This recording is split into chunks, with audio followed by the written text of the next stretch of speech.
So let's try it again. But it was... I think we're live. It is. It worked. Hooray. Oh my goodness. Well, I love that people who might have joined this, as Allison and I were both doing this with our face. We didn't know what was going on. We still don't know what's going on. But That's right. Hello, welcome to the latest live-ish episode of Vox Vomitus.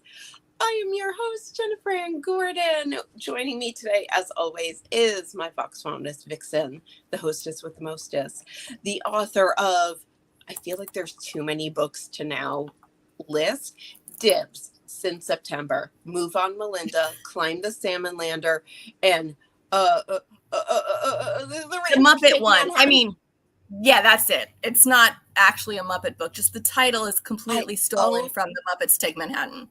I know, and I wanted to say The Muppets Take Manhattan. I had to fight everything to say The Ranchers Take Manhattan. That there are no Muppets. There are no Muppets. Not yet. And we are going to be joined in just a hot minute by Cynthia Pelayo. She just texted us. She's coming in now. So with the way things go live, we're like we go live or it's ride or die. So we're riding, and I'm turning off the air conditioning so I don't look like I've got the windswept look. I'll just melt. Windswept is good. But here's the hoops. Love it. Cynthia Pelayo, our friend and yours, author of Forgotten Sisters. She's gonna like burst on here, and we're gonna be like, there she is. There she is. How are you? How are you feeling? Oh my God, I hate that was the first question, but like, it's okay. I just want to make sure you're okay. Like, fine. We are going to make sure that if at any point we have a dramatic fainting, we know this is not a don't faint, Jennifer. There will be no dramatic fainting during this production of Vox Vomitus, but we are live, so anything can happen. We are live. Okay. I will say, I know I don't look good, but this did take a couple hours of community theater makeup. But more important, Sina is here. Sina! Hi! How are you? Oh my God. We are here. We are live. We are excited about your book that may or may not have been written for Jennifer Ann Gordon, considering like the sisters are named Jenny and Anna. And I'm like, Jennifer, this book is for you. I know. Jenny, Anna, I love a good drowning. Yes, that's kind of your thing. Okay. And I'm like, Shaq, Jenny, Anna, drowning, architecture stuff. And then you started talking about the Titanic. Yes. It was the Jennifer bingo card, basically. I was like, right there. what? How did everything get checked off? All of it. It's funny because there was a longer passage on the Titanic, and I went like way overboard, and my editor was like, this is all great information, but we have to like pull this back. But not for this book. I know. And I was like, more Titanic, please. Well, that and like at some point they go, all right, at this point, this is the Titanic novel. So if you want to do that, we will do that some other time. But there's only so much we can do for this book. But Jennifer and I were both here for that Titanic stuff. So we were like, yes, bring it. Look, I love drowning girls, drowning people. I shouldn't say that. Very, like, what did Edgar Allan Poe say? There's nothing more poetic than the death of a beautiful woman. And then it sounds very strange, but like no, say all beautiful women in these gorgeous dresses and their corsets and their summer hats and their umbrellas and their wicker baskets. Yes. There's something very I don't want to say romantic about it, but there's something very no, it's okay to say it. So Sina, you kind of burst in. Please introduce yourself to our audience and listeners. We know you, so we're gonna like immediately like start into this weird conversation. So like be like, hi, I'm Cynthia Pelayo. I am now a full-time author and Bram Stoker Award winner. Like do these poses a little bit. Yeah. No, actually don't. Let me adjust my lighting here. Okay, let's see. Okay, what do we like? Okay, this is romantic lighting. Your lighting right now is absolutely perfect. The sun is setting. So my window's open and the sun is setting, and then I also have like my little computer light right here. Also, you're like so pretty, I could die. I know. Like when I was picturing, are you at Nikon next year? Will you be at Nikon? Well, yeah, and you're the guest of honor, so we already have to like immediately. We're jumping forward. Sina's going to be the guest of honor at Nikon next year. Okay. Yes, please join. Okay, so I'm Cynthia Pelayo. My friends call me Sina. I am a Bram Stoker Award and International Latino Award-winning author and poet. I've written several novels, poetry collections, short stories. I write genre-blending works that incorporate elements of horror, mystery, crime, history, and so on. And I live in Chicago, which is very central to my identity and what I write. And Jennifer's wearing her Chicago shirt, which only I think makes sense to her because she was going to wear it in Chicago. And I do feel like it has kind of like a Fosse thing, which to me is Chicago. But we did not plan to both have this. I think we're just both dying of heat stroke. So there's that. We're dying of heat stroke. But I will 100% say, Sina, I wanted with every ounce of my being this summer to go to Chicago for a family trip. Like we wanted to like change our trip to Chicago. I wanted to change our trip to Chicago. It's really to see me. I mean, it wasn't. However, that. And I was like, oh, this is like a good, what I thought, like being on the river in Chicago, like taking notes at a, like, it was just, this was my Chicago shirt. I'm not going to Chicago this summer. I'm wearing this shirt now for you. Pretty much everything I see makes me want to go to Chicago, and my FOMO is getting out of control. I want to say it was Ronald Malfi posted something that you're going to be at this weekend, and Josh Mallerman's going to be there too. And I'm just like, why? Oh, Books and Brews. I'm super jealous. So you're going to be there this weekend, and I'm just like, why am I not in Chicago? There are like 50 of us that are going to be there. And I will see a few people on Friday. I think we're doing like a pre-lunch. So I'm going to see who shows up to the lunch because I can't be, these are long events. It starts like at 10 a.m. and it goes to 4. I can't do the long thing. I need like a break. And so I get there like in the afternoon, and then my kids will be like, where's mom? Yeah. And so I will it's close to me anyway, but my hair is like, okay, so I will get there in the afternoon. But like Jonathan Jans will be there, and Ronald Malfi, Rebecca Rowland, Daniel Krause. So there's a lot of folks that will be there.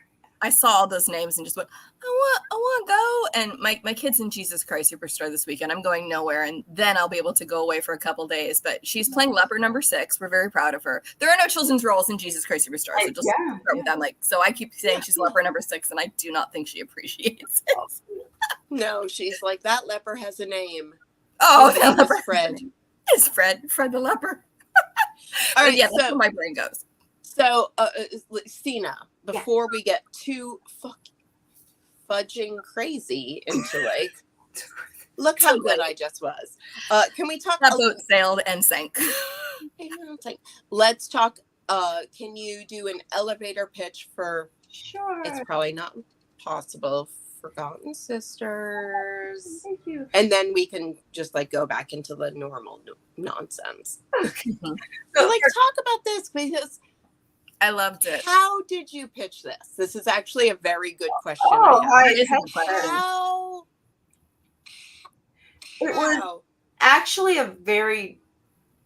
not very different, but it was a different novel before when I sold it to my editor. And they were like, we love it. We love the book. They purchased the book, and we made like a massive change to the novel. I will go ahead and say what the change is because I think it's fun. Please do. I mean, the novel is out. Initially, in my initial version, everyone died at the end. I love that. I love that Alice and I like immediately. We're both like it was so like we're your ideal reader that your editor says you can't please. Like, don't do that. But we're like, we like those things. Go ahead and tell everybody. Like, fainting couch and I just wanted tears, and so everyone died at the end. And they were like, we can't do that because it would make our readers too sad. And I was like, right. Yeah, because they don't get what we want. We like those things. and so there are readers who want everyone to die. And maybe those are also writers, because we're like, everyone should die. Yeah. Well, that, and I do get, so this was Thomas and Mercer, and that's not necessarily maybe what their audience expects. So I do understand that maybe they figure, and you're coming from a, this horror background also, and Thomas and Mercer isn't necessarily purely horror. So maybe they were like, maybe we don't kill off everybody.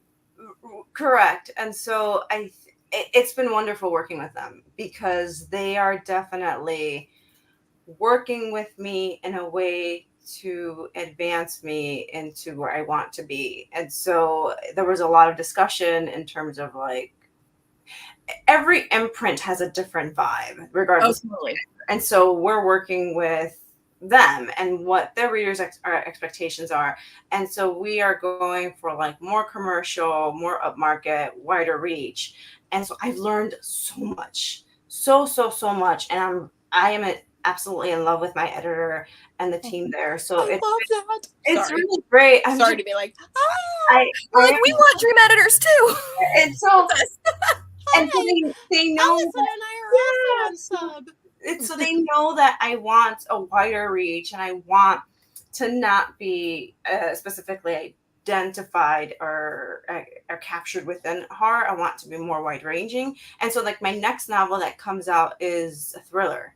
It's supernatural. Yeah. It's supernatural, but it still has like my ghostly vibes and whatnot. Right. But it's being marketed as a thriller, so I'm very excited. Right. So I was gonna say, like from having read your prior novel, Children of Chicago, like you have those thriller vibes in there. So I see that you already have the versatility. It's really just which vibe do you lean into? Because like we were confused how you were going to pitch this, because there is elements of fairy tale, history. Obviously, there's a procedural going on, and then yes, there's also like, hey, by the way, it feels like this house, that constant leak, that's probably a sign there's a problem. So again, that's like a horror. You've got all this going on, so you can just lean whichever direction you want to, and which way they want to say, right now we're leaning this direction, but these other things will still be there. Correct. And so the new pitch for the revised novel is there are two sisters, Anna and Jenny, who live in a historic bungalow along the Chicago River and the Ravenswood neighborhood. And little by little, they start noticing a recent increase in the drowning cases of young men throughout the city. Very suspicious. And two detectives are suspecting that there's a serial killer at work, and they make a connection between the sisters' house and a potential serial killer, and they come knocking one day. So that is how we pitched it. So I love it so much, and I felt like every single part of that could have been weirdly a 3-book series. Yes. How? Like, because serial killer stuff, especially good serial killer stuff, is usually like you can market that for many books. Mm-hmm. You're doing this like dark fairy tale stuff. You're doing History of Chicago. Yeah. How did you as a writer figure out where to blend the heart of the story and what would be more marketable? Is that I don't even know if that's a question. That's a question, because you and I are having that, because we have that question every day. Yeah, because we write more literary and are like, we need to find that upmarket, that more marketable place, because we have been told, specifically I have been told that even literary editors want things that feel more commercial, and I'm going, okay, that makes no sense. You're literary. But if that's what editors are looking for, then that's what you've got to kind of cater to, because it means that that's what the audiences are looking for. So where did you draw that line or find that heart to go, all right, here's the heart, and here's how I'm going to make that still center stage? When I originally set out to write the novel, I wanted to write a commercial book. So the intention was there from the very beginning. Again, everybody died at the end, and they were like, okay, you're close, but not quite. Nina, fewer corpses. I feel like every time I give a book to my agent, she's like, why is everybody dead? And I'm like, why are they not all dead? She's like, what? Like, maybe people don't want people to die. And I'm like, weird. And so the way I was thinking about it from the very beginning is you want something that a wide audience can identify with. And so I went into it focused on the sisters' relationship. And I feel like many people either have a sibling or they've had a relationship that feels like a sibling that just seems to, there's so much conflict. And I wanted to really increase that. And it's almost a situation between the sisters where one person is talking and the other person has no idea what this person is saying. Exactly. And many of us understand that type of situation. Like, I don't know what you're talking about. Mm-hmm. You're talking to a wall. It's talking to you. And so that's the heart of the story, was really the sisters' relationship and how confusing and how stressful it was. And so that was the heart of the story, were these two sisters and the disconnect that they couldn't understand one another. Well, and I just loved how, and I feel like this is true so often with these family obligations, these things where like you do genuinely love them, but you realize that what's best for them and what's best for you may not be the same thing. And how much are you willing to sacrifice or give up your own life, or be able to be like, I'm basically catering to you instead of having the life I want? And is that doing either of us really what we deserve? Is it fulfilling either of us? Because I can't meet all your needs and this house can't meet all our needs, even if I redo all of it. And I'm very impressed, may I say, by Anna's DIY skills. I would actually like her to come over, take a look at my duplex. I would like some help, honestly. Yeah, I also have drips that Anna would be probably like better at solving than me. Jennifer, your house is actually haunted though, so my house is actually I've heard about your house is haunted and Mine also is actively dripping all of the time. And it was also that you can love someone so much. You can love someone with your entire being, but they are probably not good for you, and you need to step away. Right. And I love that. And I also love two people having completely different memories of the same thing.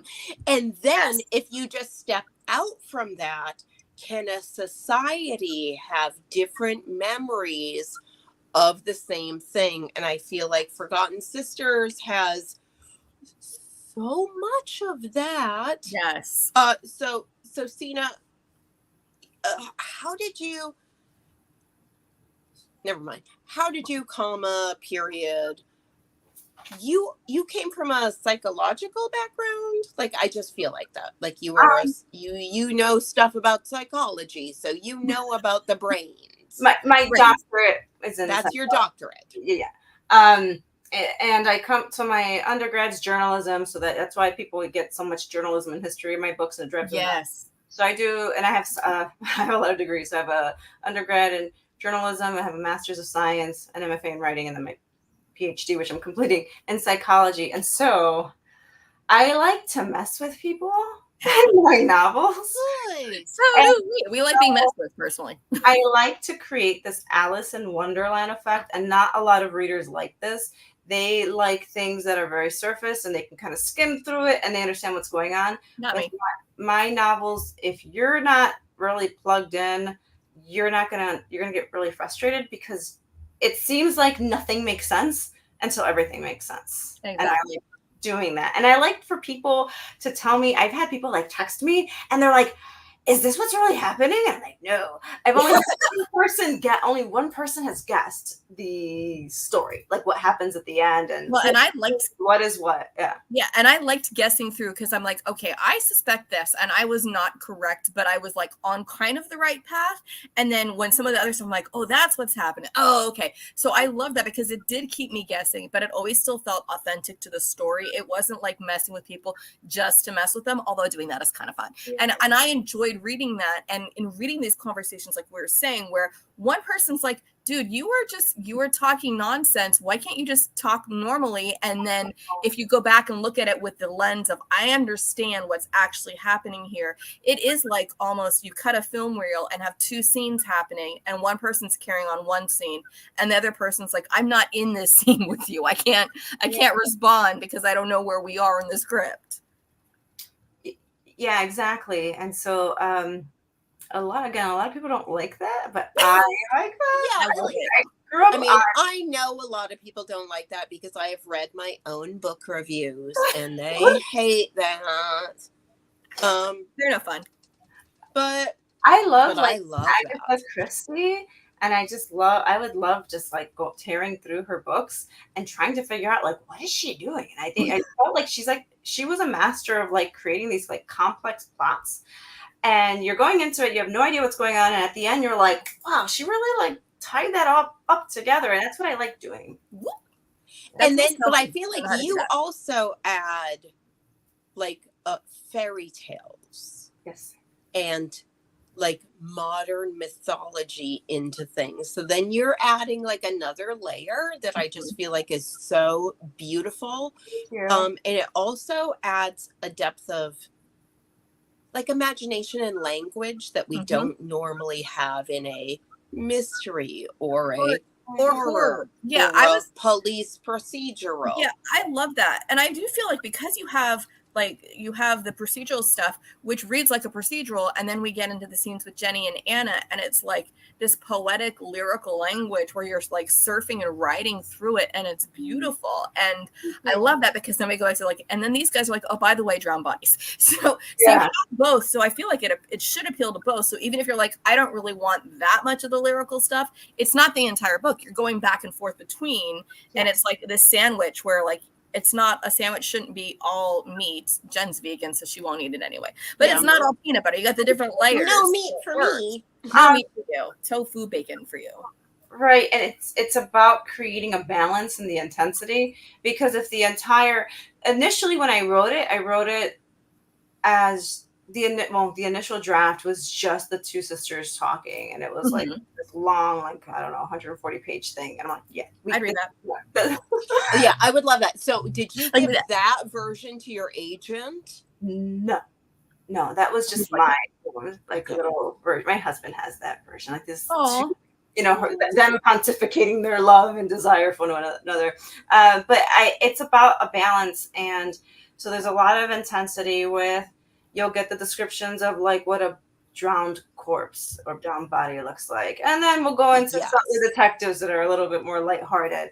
And then we go into something maybe historical. And then you kind of create something that's a little bit of whimsy. And so I've learned that over time, where if I give my readers too much history at once, they're just like, it's info dumping, she's just info dumping, and I'm like, it's a history lecture. I'm like, I like it. A lot of people get frustrated with that, and so I'm trying to space these things out a lot more. And the next novel, Vanishing Daughters, I feel like I finally hit it where I could space these historical elements a little bit more. And Jennifer, it does deal with a serial killer. I mean, like, I hate to be like, oh, I love serial killers. Touching yourself when you talk about serial killers. You look like you're over there doing Madonna with serial killers. Very nice. But I also love drowned people. I know. It's like, I mean, as anybody who's read my work, there's drowned I have people. A thing for drowning. Mm-hmm. Well, that, and I mean, I also love that with this one you did The Little Mermaid. So you've got The Little Mermaid, but it's Little Mermaid, the original version, not like Christian Ariel. not Disney with the redhead. Sorry, Jennifer. Christian Andersen, Little Mermaid was and is my favorite fairy tale. And that's the version I learned because I'm old enough that I am older than the Disney Ariel one. And I loved that one as a kid, but I was read the one with the sea foam and the stepping on knives. That's the one I fell in love with. And like, that's kind of gotten washed away in the Disney flood. So I love that we brought it back and that we saw this version and what happens for, it's not a spoiler of what happens in that because you can go read that. But the whole idea of like she gives up everything and it doesn't work out. Sorry, Prince Eric, you're not real. I was just fascinated with Hans Christian Andersen's actual story because that is his life story of wanting someone to love him and wanting a relationship and just never finding the type of love. It was never reciprocated, that type of love. And that's why The Little Mermaid is just so tragic. I mean, Hans Christian Andersen wrote the saddest fairy tale ever, The Little Match Girl. And I'm just going to start weeping. And so I wanted to write a story about loving someone or the idea of someone so much and them not loving you back, no matter what you did, no matter what was done or said or proclaimed. And what does that do? Or to wanting that type of love and just never getting it? Like, what does that do throughout time and space to somebody? So, like, I have a question because, like, a lot of your work, and I know you as a person, you as a researcher, you work a lot with, like, fairy tales. Is that your favorite? No, my favorite is Hansel and Gretel. Yeah, I haven't written an adaptation of it. I did a short story that's like part of like this. Now it's been part of like this academic network. Like, you know, when children take tests, like academic tests, and you have to fill out on the computer. Well, one of my stories is part of like that type of testing. And it's funny. And it's a Hansel and Gretel story. It's something that I love so much that I'm fearful of touching it right now. It's not the right time, but I will one day want to do something with it. The next novel, Vanishing Daughters, is that Sleeping Beauty? Sleeping Beauty.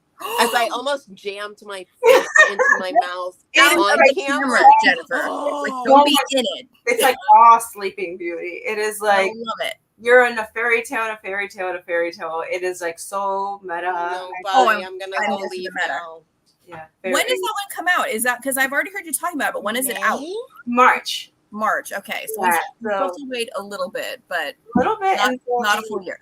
Advanced reader copy. I'll get you.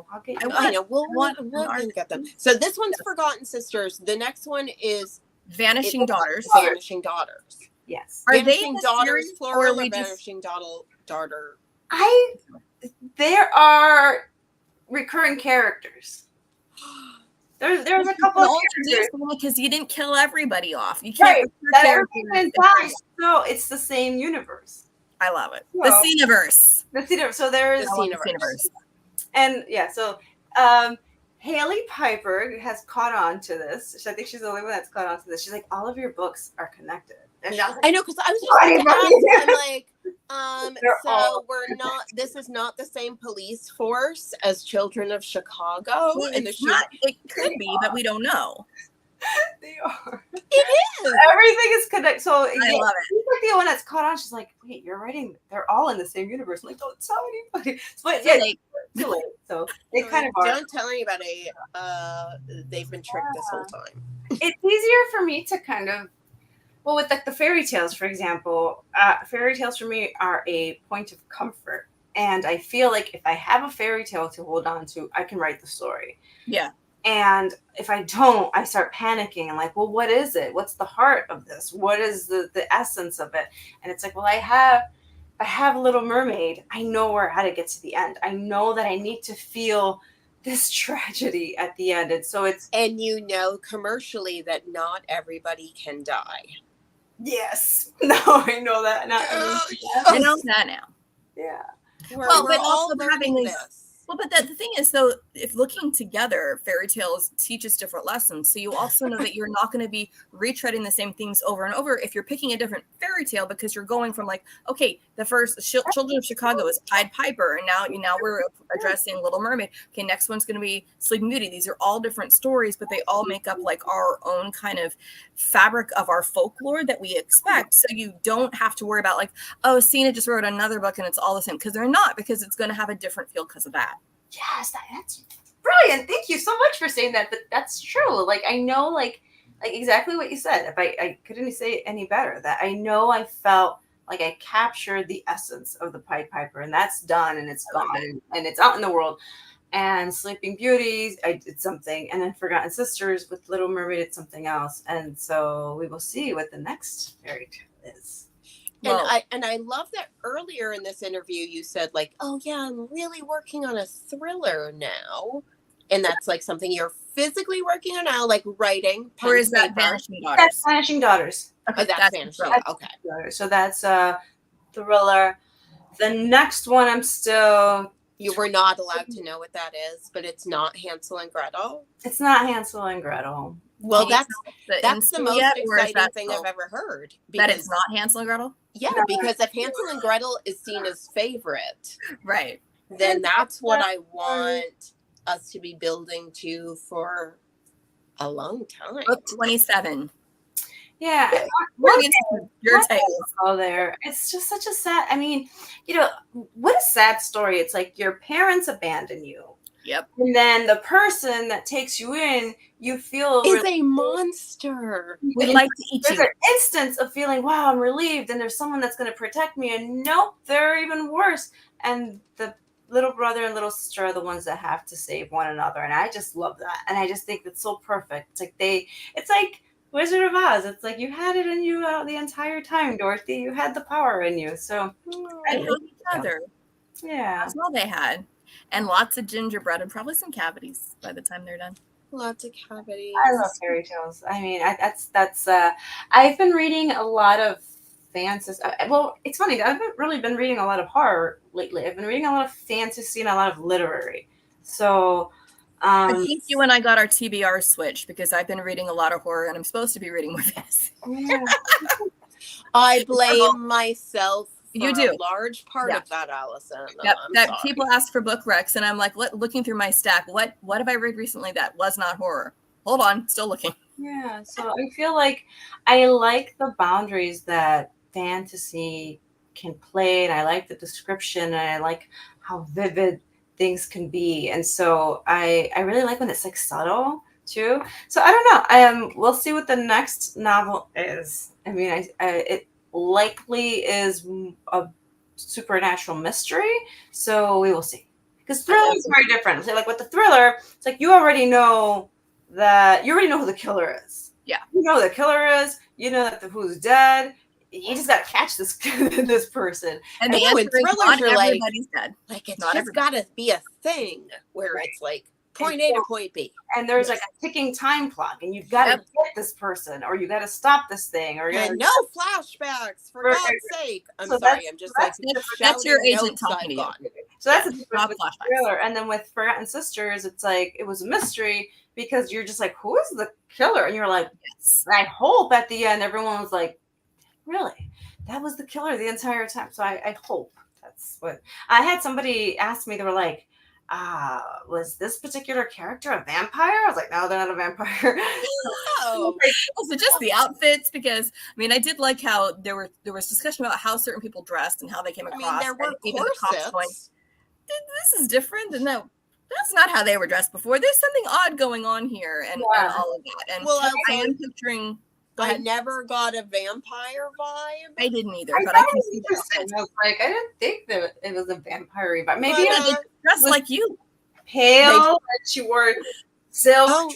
dresses. But I was like, well, look at the time period. Are they just describing Cena, I know. Allison, and I'm- we're like Pale, pale, dark hair, pale. Look at red the lips. hair. the We're like, vampires. huh? Yeah. Cool. Yeah. No, we're not Well, vampires. I'm picturing a scene near the end, and I can't spoil it, but I'm like, I can see how this easily could have been, oh, that person's dead. It was just like, okay, they're not. A couple of the people, I'm like, so that would not have been that hard to change anything. Like, this person survives now. You're welcome. Are you happy now, editor? Not everybody dies. As think of, I'm like, think of huh. the scene at the You froze, but you just froze in your brain. You did not freeze. I did technologically. freeze in my brain. It was just your completely. brain, Jennifer. Come back. That's You're the like now I can say it. I have COVID, everybody. We're not supposed to say that in the first 10 minutes. Why not? Is that like you'll get demonetized for COVID? Yeah, We're you not can't say the monetized words. now. Oh, well, here's the thing. Jennifer has rallied through and all that. And so this is why we were supposed to have Sina on last week. We have her on today, and we're so excited because I was glad because I had already gotten to the end when I found out Jennifer was sick. And I'm like, my memory is so short that if we don't have Sina on, I'm like, let's we're say- doing it. And I was so confused because it's like summer. And It so is. you would think that summer's quiet for parents. It is not. No. I'm like shuffling a kid to like archery and Mhm. fishing and baseball games. And I was just like all over the place the other day. And I was like, I can't make it today because we have a baseball game. And you're like, and I'm like, it's Tuesday, Cena. We're fine. What I loved is Allison messaged me that she was like, oh, I had to make sure Cena knew that it wasn't Wednesday. And I was like, it's not Wednesday? Neither one of you knew what day it was. Seriously. And it's every day I have to repeat what day and what I've got going on. I'm not the only one because I was like, you sure? You're like, Cena, I just want you to just it's Friday right now, and nobody knows. It is now Wednesday. I think the only reason I knew is I had a show yesterday, and that helped me because To the Moon Allison is usually on Tuesdays. The 2 for Tuesday. That's why I put it there so my brain keeps it straight. And usually Vox goes on. Vox Almost is usually Wednesdays, but we've had to move it around because someone has children that has to, and we adjust based on schedules and where I'm going because I don't have childcare. So it's all great. So Cena, obviously amazing. Thank you for being here again. After we are stopped being live, I can just tell you on and on about how amazing NeCon is going to be when you're the guest of honor next year. So we're just going to be like, oh, does she get like a palace room or something? Or there's no palace rooms at NeCon. It's not that kind of place, but it is. So here's the thing. It is so worth getting COVID, and we'll talk about that when we're not live. But everybody, Forgotten Sisters, Cynthia Pelayo, so freaking good. And just like everything Cena writes. So definitely check that out. We do have Josh Mallerman coming up, Sean Cosby coming up, Johnny Compton coming up, a bunch of other people coming up, but I don't know any of the dates because my brain is mush because I have COVID. That and everybody's on vacation, so we're chasing.